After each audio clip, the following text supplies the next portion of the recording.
Hello everyone, আজকে আমরা ভাগবত পাঠে গেছিলাম বাস দিয়ে। আমি, দিদি, কাকা আর ভাই। যাওয়ার সময় প্রচন্ড বৃষ্টি হচ্ছিল। বাসে উঠতে না উঠতে সবাই ঘুমিয়ে পড়েছিল, ইভেন কি আমিও। ওইখানে গিয়ে পাঠ শুনছিলাম আর মাঝখানে কারেন্ট একবার না দুইবার চলে গেছিল। পাঠ শেষ হওয়ার পর আমরা প্রসাদ পেয়ে সেখান থেকে বেরিয়ে পড়ি। আর হ্যাঁ, সেইখান থেকে আসার সময় একটা বাচ্চার সাথে আমার ফ্রেন্ডশিপ হয়ে যায়।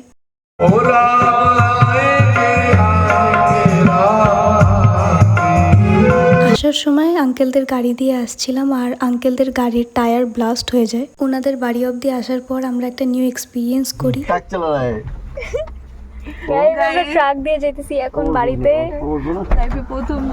ফার্স্ট কোনো এক্সপিরিয়েন্স এটা। এখানে কাকা হাই করো, হাই।